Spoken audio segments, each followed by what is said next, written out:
Balita mula sa lalawigan sa bawat rehiyon ng ating bayan. Dito sa Ang Pilipinas Ngayon.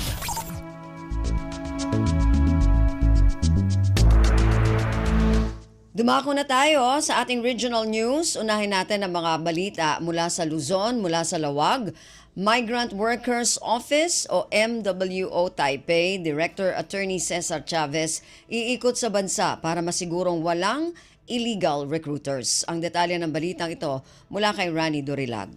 Nairanta pinili ti Department of Migrant Workers ken Manila Economic and Cultural Office dagiti recruitment agencies nga wanti placement fee tapno sana marigatan dagiti nagaplikar iti naisayangkat a job fair idigalman iti Ilocos Norte Centennial Arena. May nagidiretoy in pasingked ni Migrant Workers Office Taipei Director Cesar Chavez amang rikos da itintero a pagilyan tapno may pasingked nga awan dagiti mabiktima ti illegal recruiters amang naggundaway kadagiti Pilipino iti bayad a marigrigatan dan iti paragbiag kunana a dumanon da kadagiti nasulimik a lugar nangruna kadagiti dati kalikagum nang agtrabaho ijay abroad. May nagidiretoy. Inbunan nagdi Chavez a naala ti Taiwan ti dakkel kumpanya nga Nvidia amang yam ammo ti artificial intelligence rason nga ado dagiti kasapulan da factory workers ngem masapul akal kalaingan ti katayag ken saan analukmeg gaputan na ngato dagiti makinarya ken nailet dagiti nagbabaitan dagitoy. Inbanad na masapul nga awan ti tato dagiti masiknan ngem no bilang adda ket masapul ang mapuna sakbay ti final interview gaputa saan akayat dagiti employer iti addaan ti tato iti anyam na paset iti bagik. Kabayatan na dinayaw ni Manila Economic Cultural Office Chairman Silvestre Bello III ti kinagaget dagiti Pilipino ken iti wagas apan nakilangin-langenda iti sabali a puli. Manipod diti Radyo Pilipinas Lawag, Randy Durilag para sa Radyo Pilipinas World Service.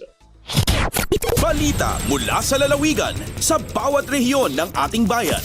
Dito sa Ang Pilipinas Ngayon.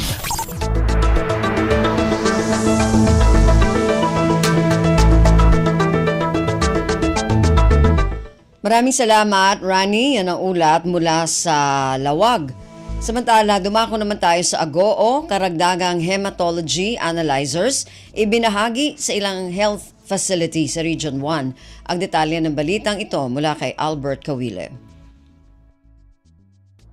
Inwaras ti Department of Health Ilocos Region, ti 12 brand new fully automated hematology analyzers. Itay napalabas sa Biyernes, Setyembre 6, kadagiti na dumaduma pasilidad ti salunat iti rehiyon, paben iti turnover ceremony anaangay sa Jay San Juan, La Union. Mausar dagitoy para iti naparpartak ken mapagtalkan a panakabilang ken panakailasin iti sample ti dara tapno makatulong iti panakadiagnose ti hemophilia, anemia ken infeksyon. Sigon ken ni Regional Director Paula Paz Sidionco, panggapda papigsaan ken pasayaten serbisyo ti laboratorio kadagiti pasilidad ti salunat iti publiko apakairamanan dagiti rural health units, district hospitals, infirmaries ken dagiti baro a bagong urgent care and ambulatory services wenno bakas center tapno maipaay ti umiso ken mapagtalkan na resulta ana patag para iti kinatalged ti pasyente. Karaman kadagiti mawat ket dagiti district hospitals ti Doña Josefa Edralin Marcos Memorial Hospital ti Bintara, ti Tubao Bakas Center ken ti San Juan RHU ti La Union, Dagupan City dagiti district hospitals ti Magsingal, Salcedo, Sinait, Santa Lucia, ken Gabriela Silang, ken Lidlida Infirmary.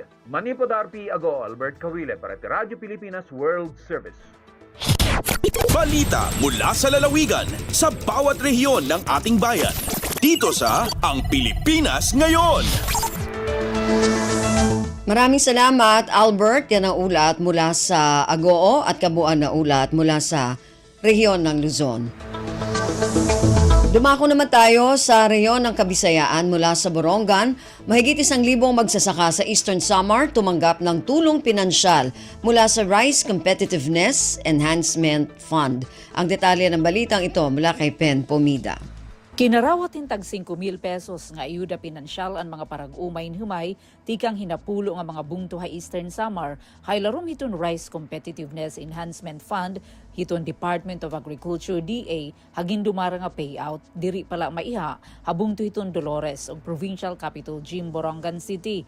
Nahimugson RCEF pinaagyan rice tarification law darahini nag-alukar ang gobyerno hin 10 billion pesos tikang han koleksyon han rice importation como subsidiya ang mga rice-producing provinces sa Pilipinas. Ang kwalifikasyon ng mga benepisyaryo may naginuuma nga diri masobra 2 hektaryas, bisan diri nagtatag-iya tuna basta la may da mahipakita nga prueba nga hiyain parag umayn humay ngan rehistrado ha registry system on basic sector in agriculture kun RSBSA. Tikang ha Radyo Pilipinas Borongan inihipen pumida para ha Radyo Pilipinas World Service. Balita mula sa lalawigan sa bawat rehiyon ng ating bayan. Dito sa Ang Pilipinas Ngayon. Maraming salamat, Pen. Yan ang ulat mula sa Borongan at kabuuan na ulat mula sa rehiyon ng Kabisayaan. Samantala, dumako naman tayo sa rehiyon ng Mindanao mula sa Cagayan de Oro, pagpapalakas ng swine value chain sa Mindanao, binigyang pansin ng Department of Agriculture Philippine Rural Development Project 10 Scale Up.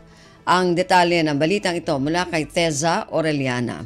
Ang Department of Agriculture Philippine Rural Development Project 10 Scaled Up nangulo sa Mindanao-wide stakeholder consultation baguhay pa lamang. Ang kalihukan nagtumong sa pag-validate o pag-assess sa mga nakolekta nga datos, pagsiguro nga ang mga limitasyon sa prioridad tukma nga giila o gi-update samtang nagpatuman sa mga target na intervention sa matagbahin sa value chain. Kini nga estratehiya nagtumong sa pagpalambo sa suporta o pagtubo sulod sa industriya sa mga baboy. Ang mga importanteng stakeholders sa tibok rehiyon miapil lakip na ang mga semi-commercial nga mga hog raiser, lechoneros, traders, dealers, meat processor o retailers ingon man ang mga partner agency sa ahensya. Ang aktibong partisipasyon sa mga personahe sa DA10 uban sa PRDP E-Plan konsulta gikan sa Region 9, Region 10, Region 11, Region 12 ug Region 13 lakip na ang BARM ug provincial, municipal ug city veterinarians nagpakita og lig-on nga suporta. Kining inisyatiba nagtumong sa paghiusa sa mga mahinungdanong stakeholders sa pagsuhid sa mga solusyon ug mga estratehiya sa pagpalig-on sa industriya sa baboy sa rehiyon ug ang pagpagaan sa mga hulga sa African swine fever. Dinhi sa Radyo Pilipinas, Cagayan de Oro City, kinisitas sa Orellana para sa Radyo Pilipinas World Service. Balita mula sa lalawigan sa bawat rehiyon ng ating bayan. Dito sa Ang Pilipinas Ngayon. Maraming salamat, Teza. Yan ang ulat mula sa Cagayan de Oro. Samantala, dumako naman tayo sa Zamboanga. Higit 400 benepisyaryo ng 4Ps mula sa Zamboanga del Norte nakiisa sa isinagawang Youth Development Session ng Department of Social Welfare and Development. Ang detalye ng balitang ito mula kay Bless Eboyan.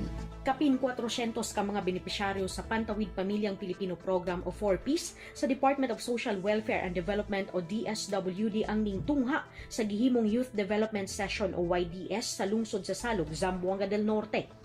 Gihisgutan sa nahitabong aktibidad ang Adolescent Health and Comprehensive Sexuality Education o Mental Health and Psychosocial Support Awareness.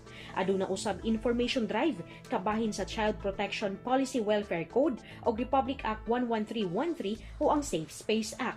Gihimo kini sa pakipagtimbayayon sa Department of Education ug ang mismong Youth Development Session magsilbing oportunidad aron mahisgutan ang mga isyu nga giatubang karon sa mga kabatan-unan.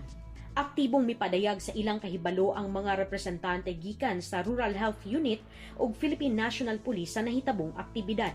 Sumala pa ang uban pang mga eskwelahan sa rehiyon naghimo usab sa parehong kalihukan nga nagtumong sa pagpauswag sa self-awareness sa mga benepisyaryo sa 4Ps aron mahimo silang maayong ehemplo sa komunidad. Gikan diri sa Radyo Pilipinas Zamboanga, kini si Blas Iboyan para sa Radyo Pilipinas World Service. Balita mula sa lalawigan sa bawat rehiyon ng ating bayan.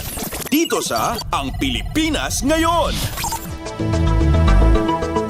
Maraming salamat, Bless. Yan ang ulat mula sa Zamboanga. Samantala, dumako naman tayo sa Iligan, lungsod ng Iligan. Ginawaran ng TESDA Lanao del Norte ng parangal bilang 2024 Outstanding LGU Partner. Ang detalye ng balitang ito mula kay Alwidad Bashir.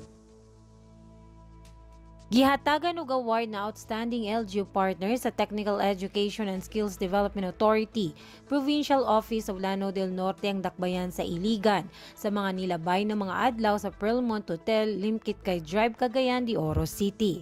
Ang nasamkit na paghatag og award kay para makaibalo ang katawhan ug mahatagan og pasinunggog ang mga aktibong lokal nga kagamhanan sa probinsya sa Lanao del Norte isip kauban sa TESDA Lanao del Norte sa pagpatuman sa ilang mga programa ug proyekto sa pagtraining sa laing-laing manarbaho ng mga Pilipino. Isa kini nga maayong pasabot para sa lungsod sa Iligan sa ilang dedikasyon sa pagtudlo sa mga individual gikan sa ilaing-laing sektor sa syudad. Dililan silang mahatagan og guide sa pagpauswag sa ilang mga skills ug uban pang mga talents na ilang nahibalhan apan makadawat pud usab sila sa suporta na gikan ng hanglanon aron mapaayo pa ang ilang mga trabaho. Sa laing bahin nalipay ang mga residente sa Iligan sa bagong award na pud nga nadawat sa lungsod. Labi na kini natupad sa pagselebrar sa bonggang pagpatuman kada tuig sa Diandi Festival karong 2024. Mula sa RP Iligan, Alwidad Bashir para sa Radyo Pilipinas World Service. Balita mula sa lalawigan sa bawat rehiyon ng ating bayan. Dito sa Ang Pilipinas Ngayon.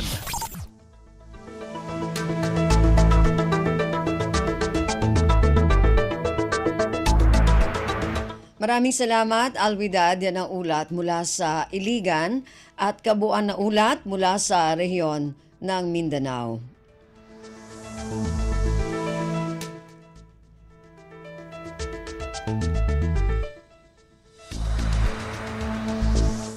Narinig po ninyo ating regional news para sa araw na ito, kalipunan ng mga balita mula sa iba't ibang rehiyon at lalawigan dito sa Pilipinas.